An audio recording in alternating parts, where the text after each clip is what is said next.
Hey, what's going on, guys? What's going on? I hope you guys are having a wonderful day. My name is Dr. Boyce Watkins, and I wanted to come in and say hi to everybody.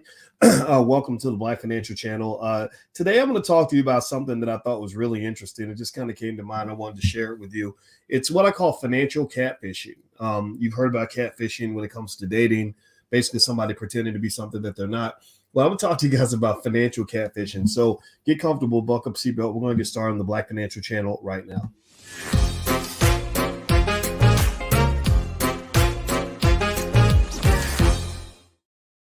Hey, what's going on, guys? Welcome to the Black Financial Channel. That's theblackfinancialchannel.com. My name is Dr. Boyce Watkins. I'm your friendly neighborhood finance professor. On the Black Financial Channel, we talk about Black wealth and Black economics every single day, sometimes as much as 10 times a day under one condition. The condition is that we are Black first. Black first means we put our community at the top of our priority list. Black first means we educate our kids. Black first means we break generational curses. If you agree with the philosophy, put a B1 in the chat, put a hashtag B and the number 1 in the chat if being Black first makes sense to you. Now, let me hop in and just first of all, say hi to everybody. Shout out the city that you're from. My name is Corey. I see you from Baltimore, Cynthia from Michigan, Dr. Lee from Minneapolis, Walter Jones, James White, Don Juan, etc. How you doing? Good to see everybody. All right, so let me just jump into this. And I think somebody was asking, how can you listen to the podcast? It's actually on Spotify, Apple, stuff like that. Just go to Spotify and look up the Dr. Boyce Breakdown. All right, so I want to show you all a picture. And everybody who's watching from Instagram, you can't see this picture, but I'm going to describe it for you. And once I describe it to you, you'll know exactly what it is. And if you really want to see it, you can actually go to the post right before this one, and you can actually see the full video. Willie D actually shared this, and I decided to share it. Now, look at that picture. Now, I believe that those two women are the same. Those are the same woman. That's the same woman twice, but she looks dramatically different in the first image than she does in the second one. The first image, she's got a pretty big king size forehead with a lot of acne and stuff like that on it. And then the second image, she's just looking like a supermodel. Like she will put Beyonce to shame in this picture. And the first image and the second image are so different that they're almost scary, right? It's kind of crazy. And it really just shows, the miracles of modern makeup. I mean, Elon Musk is figuring out how to get us to Mars, but I figure space technology was advancing as fast as makeup technology, we'd be living on Saturn by now. And I want to ask y'all a question. So when you look at this image, if you're a man, anybody who dates women, so we don't discriminate here. So some of y'all may date women, and you may be a woman, and that's okay. We love everybody. If you date women in here, I want to ask y'all a question. If you saw this, if this happened to you, if you went on a date with a woman and she looked like the pretty version, and then she took off the makeup, or y'all had a nice wild night of some good hot delicious funky funk, and the next morning she came out looking like that, would you feel betrayed? Yes or no? Yes or no? Would you feel like now how can you see the picture? You actually, I don't know a way to show it to you guys that are watching on Instagram, so just bear with me on this, because I actually do have a point here, I promise. Would you feel betrayed? Would you feel kind of like, yo, wait a minute, this ain't right, this was false advertising, you lied to me? Just imagine a really unattractive woman. I'm not gonna say, I mean, everybody's beautiful in the eyes of God, right? But let's just keep it 100. she probably wouldn't rank on that left picture. She would not rank as a 8, 9, 10, 7, 6, 5, 4, right? Would you feel betrayed, or would you just say, yeah, that's makeup. Makeup is what it is. Makeup, makes people look a little different. All right. So first off, I'm going to say this just to give a side note, but this is not the point of this podcast episode. I would say I'd feel betrayed. I've been a heterosexual Black man for my life, for my entire life now. And when I was dating, if you came up to me looking like the second image, and then the next day I saw the first one, I'd have to know you real well, and you'd have to have a really amazing personality for me to overlook that mishap.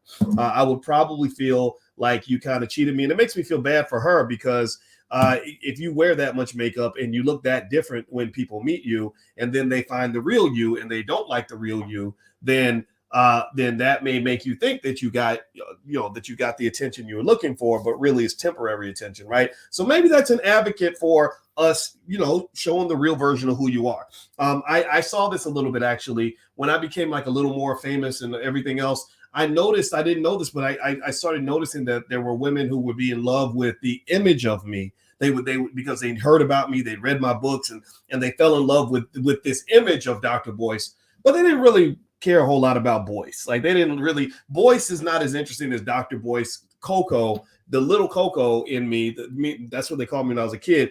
He's not the same as the image that some people may form in their head. And that's actually one of the reasons why I love my wife and married my wife, is because she knew me before I became whatever the world has decided to make me into. That's probably why LeBron, had a choice of all these women all around the world, but he married his high school sweetheart. So there is something to be said about somebody who knows you, loves you for you. So maybe this poor lady, I feel bad for her that she'd have to wear that much makeup, because I imagine she gets disappointed because, how can you get married? You can never take your makeup off because what you advertise isn't what they get.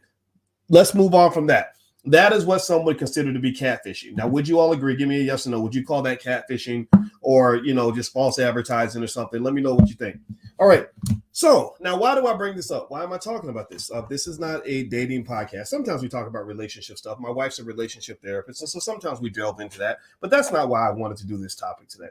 I wanted to talk about this because I actually wanted to talk about another type of catfishing that a lot of you don't think about or have never really been introduced to. But you'll know it when I describe it. You'll understand when I describe it. This is what I call financial catfishing. Now, this is a type of catfishing that is mostly committed by men, right? Women, y'all trick us with the makeup and the fake hair, fake nails, fake booties, fake boobs, fake everything, right? That's why, you got to do your research, make sure you figure out what's real and what's not before you overinvest in something, right? Or you'll get cheated. You'll be feeling like FTX investors, Sam Bankman-Fried, who ran FTX, destroyed the whole crypto market because he made people think that it was one thing, and then it turned out to be something else. Same thing happens with financial catfishing. With financial catfishing, this is where a person, and in many cases it's a man, but sometimes it could be a woman, but it's usually men, because for us, the amount of money we have it's like having a big booty or nice boobs or long, pretty hair. The amount of wealth that we have, men flaunt their wealth because they want female attention in some cases, not in all cases, but in some cases you'll see it all the time. Like you see rappers in a hip hop song, they'll flash how much money they have. And that's because that's like a mating call. That's saying, hey, girl, you want to get with me because I'm the baller, I'm the alpha, I'm the one who's got all the bread. So come hang out with me. And then women pursue that very naturally. This is natural. This is biology. You can't really fight that too much. It doesn't mean money is always the number one motivator. I'm not saying that at all, but I am saying that money does matter. If you look at just studies for thousands of years, the rich guy was always instantly more handsome than the broke guy. So if you're a guy that's complaining that women are interested in whether or not you can provide financial security, then you're complaining about something that's very natural. That's like complaining that men like women with long, pretty hair, or complaining that men like women with nice booties. Nice booties will always be in style, no matter how often you tell us that that's not appropriate, right? So the thing is that a man having money makes him more appealing. Can we agree with that? On average, not all the time, but on average, men that have money and tend to draw more female attention. Do you agree with that? I'm gonna ask a basic question. Give me a yes in the chat if you agree with the basic premise that on average, men who have more money tend to get more female attention. It doesn't mean you like men with more money. I'm not talking about you. I'm talking about in general. Give me a yes. Okay. All right. So financial catfishing, to me, is what happens quite often, especially when you have a society where people are not all that financially literate. Financial catfishing is where a man pretends to have resources, but he either doesn't actually have those resources or he doesn't intend on sharing those resources with you. I remember listening to a Too Short song back in the day, and I remember him talking about all the women that would sleep with him because they said, oh, he's rich, he's a rapper, girl. And he said, my plan the whole time was I'm not giving that broke, he used the B word, that broke one damn dime. He used to say that. He said, I'm going to take what you got, but you ain't going to get what I got. So maybe in his case, I don't know how much money he had, but his whole plan, he rapped about it. It's a whole verse where he says, I'm going to lure you in. I'm going to catfish you in with the money. You're going to be thinking you'll get the money, but you won't actually get it. You're literally buying a lottery ticket where there is no drawing. There is no winner of this lottery. or, whatever, right? Now, what I've also seen is just cases where people just flat out pretend and they send a signal. In finance, there's a whole theory called signaling theory. And it literally thousands of research papers have been written on this topic. And signals are basically just indicators, signals that communicate something that you want people to believe is beneath the surface. Like, for example, I was watching the Tulsa King with Sylvester Stallone, and he was explaining to this young guy, what college is all about. He's like, college ain't about learning. He said, well, if college ain't about learning, then what's it about? He said, college is about showing your employer that you have the ability to show up to some fucking place every single day and complete a fucking task and get things done on a consistent basis for 4 fucking years. That's how he said it. Basically, they said college is a signal to show that you are able to start something and finish it 4 years later. That's what college is all about. It's not really about learning all this stuff because you can learn on your own, but that degree is a signal that you actually learn something. Where some people don't actually learn anything, the signal is a false signal. So signaling is really important. So what happens a lot of times is similar to like a mating call or peacocks. Men and women, we send signals to each other to make each other think that we are a certain thing, right? So if I am a baller, then I'm going to signal to you that I'm a baller, maybe because I'm wearing a $500 suit. Maybe I am wearing some gator shoes. Maybe I pull up in something nice, right? And I'm signaling to you, hey girl, look, I got the bread, I have the money. And what is interesting to me is that because we don't ask the right questions. This is what I coach my daughters on, by the way. If you ain't got a daddy that ever told you these things, or maybe your daddy didn't understand economics that well, let me just be your daddy for like a few minutes, because I'm going to go ahead and just kind of tell you what I coach my girls on, is that a lot of times people send false signals. A lot of times the people who send the biggest signals about how much money they have actually are the least financially secure in the group. In fact, actually, I'll even dare to say this. I've been considered a rich man for quite a while now. And what I learned also is that when I get around other rich people, a lot of rich people don't even want you to know that they're rich, because they don't want to signal anything about how much money they have, because they don't want you attracted to them just because of the money. Because I can tell you, when you get money, you have a long line of people looking to try to get your money from you. They will lie to you, scam you, steal from you, rob you, whatever. That's why they have stories. Charleston White told a story about Nipsey Hussle rolling through the hood in a Bentley with the baddest girl on his arm, with a whole neck full of chains, and how much envy that creates, literally, because he's signaling his wealth. But the problem is not everybody is happy for you. Some people actually want to see something bad happen to you, right? So RIP to Nipsey Hussle. He's a great guy, and I thought he was brilliant. But that's one area where I think that you have to think about how you carry your money. So showing people how much money you have, I don't know who that really benefits, but I get it. It's what we do, especially when we're young, or you get your money for the first time, stuff like that. So here's the thing. With financial signaling or catfishing, it is many cases where somebody will signal to you that they're in one position, but really they're somewhere else. So for example, I have seen a lot of examples of men that will take a girl out, spend big money right in front of her, pull out a wad of cash, drive a fancy car, have a really nice apartment or whatever, and give some image that they're doing well financially. And women will be attracted to that, especially women that don't know how to ask the right questions and don't know how to take the time to investigate the process, or don't know what a real signal looks like versus a false signal. And then next thing you know, you've got with this person that you think is doing well financially, when you find out that their finances are a complete mess. There are NBA players who make $1 million a month whose finances are a complete mess. They make $12 million a year, but they have $20 million in debt. And then he's about to actually get booted out of the league and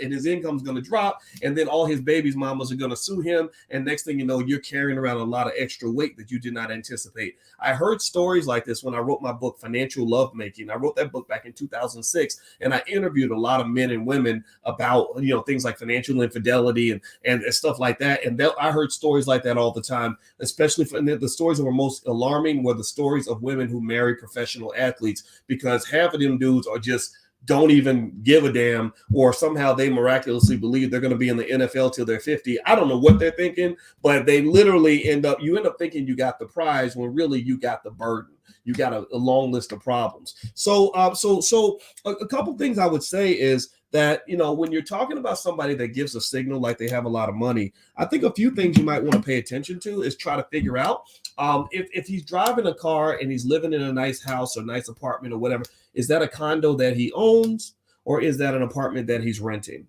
Is that a house? Is that a car that he owns, or does he have a big car note? If he's spending money on you to impress you, that should partially alarm you, because some people spend a lot of money because it ain't nothing but a thing. Some people spend a lot of money because they're gonna go broke. They get $1,000, they spend $1,001. So people do that end up going broke, no matter how high their income is. There a lot of times you'd be surprised at how little connection there is between how much somebody makes and how much money somebody has. A lot of people, my grandmother never made more than $22,000 a year her whole entire life. Yet my grandmother, who's actually, that's the Black Panther up here. That Panther's name is Felicia, after my grandmother. Yet despite the fact that my grandmother never made $22,000 a year, she had more money than everybody in the family. I saw people making $100,000 a year that would go to my grandmother to get a loan. I kid you not. It blew my mind. I was like, how's the person that's making the least money got the most money? Well, because she did not spend what she made. She spent less than what she made. And so that means that she kept money. Whereas I saw people that made a lot of money and they thought that was an opportunity for them to spend more money. So they spent more than they made. I don't care if you make $10 million a day. If you spend more than you make, then you will be in a financial hole. That is worse than somebody who makes pretty much nothing. So ultimately, when you're talking about the right signals, I think just figuring out where people are in terms of debt is really a big deal, especially if you're talking about locking in with somebody in a relationship. How much do you owe in student loans? How much do you have in credit card debt? Watching their behavior. You can learn a lot about a person's future by listening to them talk. You can just listen to them talk and watch what they do. And if you watch long enough and you listen long enough, you can predict the next 5 to 10 years of their life. If you're talking to somebody who's investing all the time, learning all the time, and building all the time, then in 5 or 10 years, they're going to have something amazing. They're going to have that business is going to be booming. They're going to be they're going to have a bunch of wealth. They're going to have a lot of knowledge and a lot of skill, certifications, whatever. But if you see somebody who ain't doing nothing, and every time they talk about money, they talking about what they're going to spend. Well, that person has a spending habit. That chances are that person's just going to run out of money and they're not going to really create or build anything. So I think looking at debt is important. I think watching how a person spends is very important. There's what I would call the spending illusion that says, like, if I want to impress a girl and make her think I have money, I take her to a fancy restaurant where the bill is $200 and something. Next thing you know, she's having sex with me because I spent this money, which is the craziest thing to me. I never understood this logic that you trade your womb for cash or your womb for a good meal. I mean, isn't the Black woman's womb worth more than just a trip to like a steakhouse? Like, I don't know. I mean, maybe I'm old fashioned or crazy. I don't know. Maybe I'm like those people in Indonesia that just passed the law against premarital sex. But seriously, I never understood this idea that if I take you to Ruth Chris, that means you owe me access to all the goodies. That's weird logic, but maybe that's what it is. And that's another reason why I think with daughters, you got to make sure they're financially intelligent so they don't have to make those weird trade-offs. They don't have to feel like because he's sending me $500 a month to help me cover the rest of my rent, that I got to give him access to everything and catch every single disease that might be inside his body because he's helping me pay a couple bills.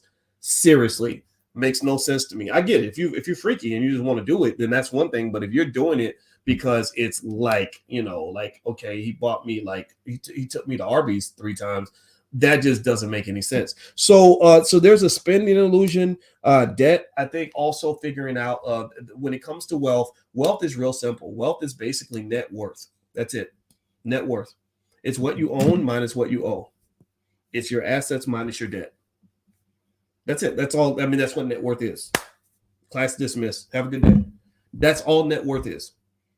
So what I would be curious about is every person who brags about how much money they make, I really want the conversation to elevate and become one about net worth. What do you own versus what you owe? Do you have assets that exceed your liabilities? Let me tell you a little secret. I know a lot of college graduates. I have been a college professor a very long time. And most Black college graduates not most, I don't know if it's most, but a large percentage have a negative net worth. They are poorer than the homeless people on the street. I'm not making fun of you. If you're in this category, I'm not dogging you. I applaud you. I applaud you because you're open-minded. I applaud you because you're looking at new ways to view the world. I applaud you because you're listening to this conversation. A lot of people aren't listening to this. I'm not some ignorant rapper who's talking about how many babies mamas I got and how many Negroes I'm gonna shoot tomorrow. So that would get me, that would probably have a lot more people listening. So you're probably in the minority. But student loans have just wiped out Black wealth. Culture is wiping out Black wealth, meaning that culture determines what you do with the money that you receive. So asset acquisition is incredibly important. Minimizing debt or constructive use of debt is incredibly important. It's okay to get debt for anything you want to get debt for, but you got to know the difference between good debt and bad debt. Good debt makes you more money. Bad debt it's just debt. It's just, like you go $10,000 in debt because you went to the jewelry store or you went on a vacation or something. It's your right to do that. And it doesn't necessarily mean that you're going to be dead financially, but that's dead weight. That's like putting fat on your body and you're trying to be a competitive athlete. You can't be a competitive athlete if your body is, if you have 60% body fat. That doesn't really work unless you're a sumo wrestler or something, right? So ultimately, what you own versus what you owe, the key assets that people can own typically are in a few categories. Real estate. Do you own, so if I'm a woman, I'm trying to figure out if a man's really financially secure or not. I'm going to figure out, okay, do you own a house? And if you own the house, how much equity is actually yours versus how much belongs to the bank, right? Because just because I signed the mortgage doesn't mean I actually own it. The bank still owns it. I just get to occupy it and I'm paying off the mortgage. Okay. So equity in a home is good. Stocks, owning stocks, consistently buying stocks. Like if I'm a guy who doesn't make a lot of money, but I put 20% of my income religiously in the stock market, well, that's pretty good. A guy like that is going to probably be in a decent financial situation in the next 20 years, assuming he's not doing anything crazy. Also, income helps. Income definitely can accelerate your pathway to wealth, but income must be compared to expenses. It's like a basketball team. How many points you score is very important for whether or not you're going to win the game. You got to score points to win the game. But if you score 110 points a game and you give away 120 points a game, then you're not going to win any games. You're going to lose every game. So the question is not just how much you make. The question is how much do you keep? So that's another indicator of whether or not a person is going to build wealth. When corporations build massive economic values, what they tend to do is they make a lot of money, they spend just enough to pay their workers, and then they keep the profits and they put the profits into their company's equity. The equity grows. Next thing you know, Apple's worth $2 trillion. If I want to measure Apple's net worth, I look at everything they own, I subtract their debt, and then I get this number, and that is what they actually own and control. The same thing that's true for Apple is true for a human being. So 3 ways people have ownership are real estate, stocks and bonds, and a business, some sort of business. And then when you're talking about other forms of wealth a person can have, there's something called human capital. That's basic things like skills and education, right? So when I was in graduate school, and I went on a date in graduate school with a girl from Detroit. Now, I love my Detroit people, but y'all love y'all's cars too much. So y'all got some weirdos in Detroit. I love Detroit, though. I love my people in Detroit. You got some real good people in Detroit, but you also got some weirdos. Y'all know what I'm talking about. Anybody from Detroit knows exactly what I mean. So this was one of the Detroit weirdos. And I remember I was getting my PhD. I went on a date with this girl, and I'm about to graduate with a doctorate in finance. Like I literally was going to become an expert in money. But I was broke. I didn't have a ton of money because I was still in grad school, and I had a car. It was kind of what we used to call a hoopty. It was a raggedy ass Capri Classic. And I remember that I was telling this girl about this fellowship I got. I got a fellowship to go to this school because I was a good student. And I told her how much money I got and everything. And she said, so I remember she said something like, well, if you got all that money, why don't you get you a better car? And I remember just looking at her with like complete disgust. Like I was like, is that all you see? Is like what kind of car I'm driving right now? Like you have no vision at all, which tells me that you're not my type of woman. I need a woman with some vision. I need somebody that isn't just seeing what I'm doing right now. I need a woman that's gonna see what I'm gonna be doing when I get this shit off the ground. When I really get this stuff moving, I need a visionary next to me. You ain't got no vision. You're looking like Stevie Wonder right now because all you can see is this car. That's all you see. And that was I remember that was like really telling, because I think that a lot of us end up not understanding what it means to be able to invest in human beings and invest in the right people. See, some of the I see sometimes I see I think a woman's love is very strong when it's when she's really dedicated.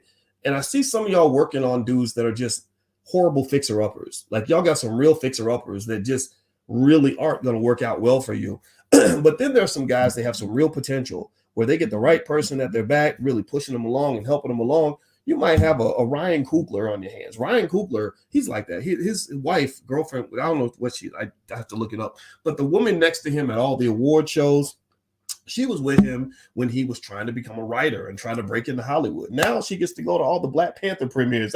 That's pretty cool. And they probably made $50 million last year. I don't know how much he makes, but still, and typically I find that when you grab them in like that, or Barack Obama or something, you have to grab them before everybody else wants them. Because if you try to grab them after everybody else wants them, then a smart person, I think, is going to lump you in the category of all the other people that are chasing after him because he has some money. My wife knew me 30 years ago. And I've met a decent number of women since that time, but there was a difference in terms of how we connected, because she knew me when I didn't have much of anything, right? So I would say overall, looking at what a person actually owns versus what they owe is really important. I think income does matter, not just current income, but earning potential. Work ethic is very important. I think listening to someone, and just listen. If you listen long enough, somebody will tell you, you'll instinctually know the difference between a person that has real ambition and real follow through versus a person that's just yapping. But if you don't take the time, like if you have sex with them on the second date or something like that, then what's going to happen is you're already on the crack pipe. Like you're already addicted to, connected to this person, and what you see, you're not going to see it as clearly as you will if you're looking at that person from a distance. Also, I think how they make their money is really important.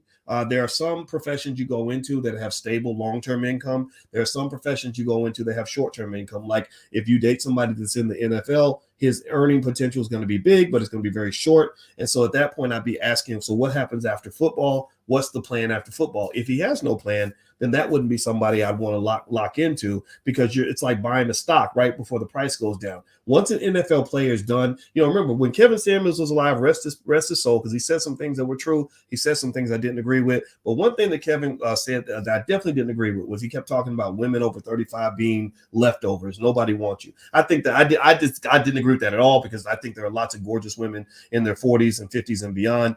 In fact, I got to a point where when I was single, I wouldn't date a woman under 35 because I like that maturity along with, somebody that still looks good, right? But anyway, here's the thing though. The same thing might be true when you're talking about a professional athlete. When you're big and you're making money and everybody sees you on TV, then you're hot. Everybody wants you. But then, the sort of aftermath, after that, when you're done playing football and you're not on TV no more, maybe your education level isn't that high, your income just plummeted. And if you were really wilding out, maybe you got a couple babies mamas that are going to be taking the little bit of money that you have. And I know a lot of former athletes from the NFL who had to take massive amounts of drugs just to stay on the field, including whether you're talking about steroids to anti-inflammatories that jack your body up, and you got brain damage. And if you're a guy that didn't really spend any time learning or picking up another skill, then you're gonna you're just not the best pick in the market, and I'm not saying everybody ends up like that. I know a guy named Curtis Conway, he's a buddy of mine that lives in Atlanta, and his wife he's married to Layla Ali, Muhammad Ali's daughter. Now, Curtis played in the NFL. Curtis was a track star, football star, all that stuff. But Curtis has done extremely well since that time because Curtis is a really super intelligent black man who understood that there was going to be a lot of life to live after football's over. Unfortunately, a lot of these guys don't know that. They had nobody mentor them to help them understand that football is going to be a short part of your life. The rest of your life, you have to have a plan for that too. So anyway, what else would I say? I think a couple other things, just looking at how people save and invest. So I think one test might be if somebody gets money, like just talk to them. If you're trying to figure out where somebody's going financially, just talk about money, or just say, if you got $10,000, what would you do with the money right now? Or if you or just watch what they do and listen to what they say, but also watch what they do. Right. If somebody is always looking to spend, that's not necessarily a crime. It's just it's a piece of data. It's just data and information. So that's a little secret I would encourage you to do to make sure you don't get financially catfished, because I see that happen all the time. And sometimes people will think they're dating somebody that's a baller and they're not. And it doesn't just happen with men doing that to women. I've seen it happen with just people doing that in business. I've seen people run around and constantly, have people believe that they're wealthy, have people believe that their business is doing well, have people believe that they got all this money. And as long as they're never forced to prove it, then the belief just stands. The belief becomes reality because they're never forced to prove it. They're never forced to really write a check. So one thing that I challenge people on is when you're telling me how much money you have, my thing is like, okay, I can write a check. Can you write a check?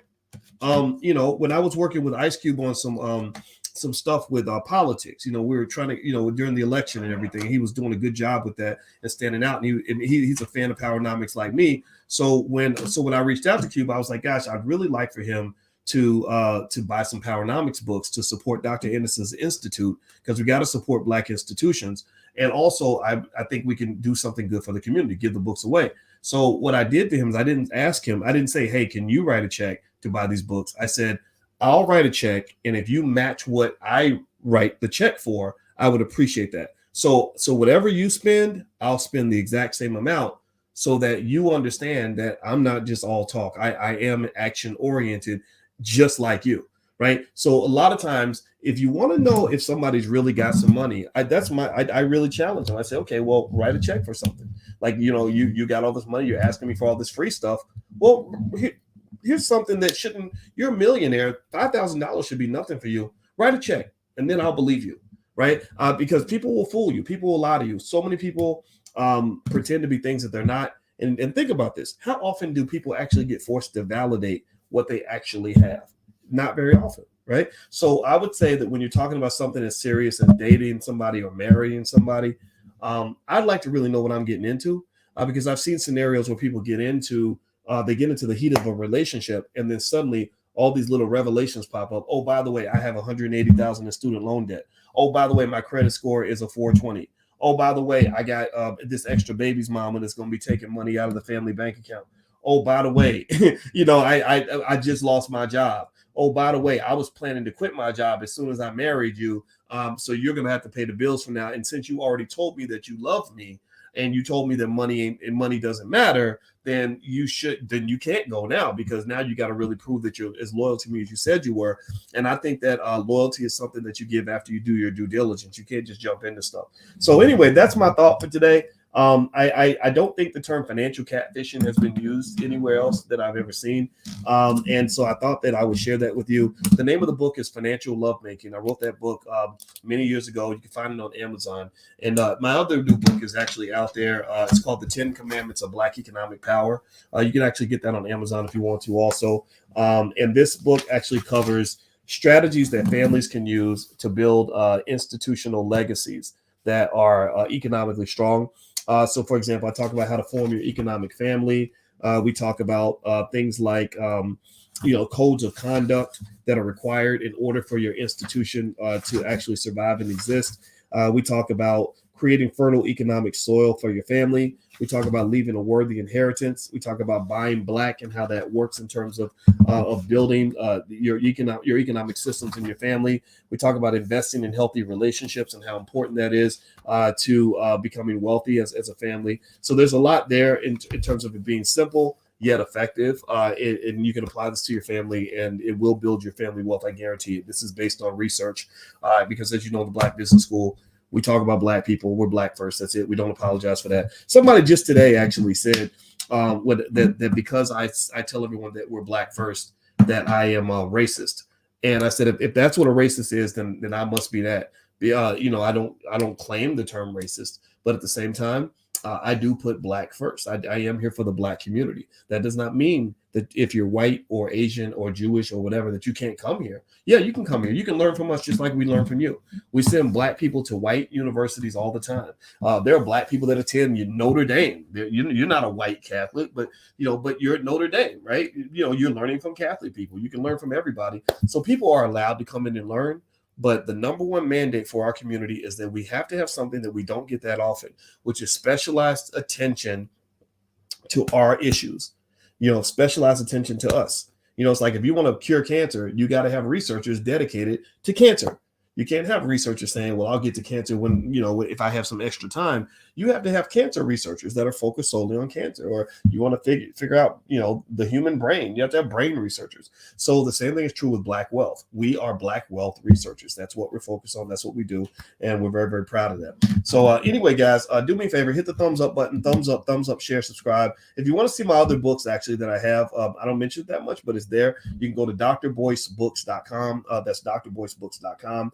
And thank you guys for listening. And I hope you'll make sure you subscribe to the channel. And I'll come back later on. This was literally a random thought that I had. And I said, I think I want to do a podcast on financial catfishing and kind of give you some thoughts on that. So just take your time, because people are shady. People will pretend to be something that they're not. But if you take your time, get to know people, listen to them carefully, eventually they will tell you who they are. And the biggest investments you'll ever make in your life are investments that you make in other people. You don't want to invest in the wrong people, because that can destroy your wealth faster than anything. So take care, guys. Have a good day. Thank you for listening. God bless you. I'll be back real soon. Be good. Peace.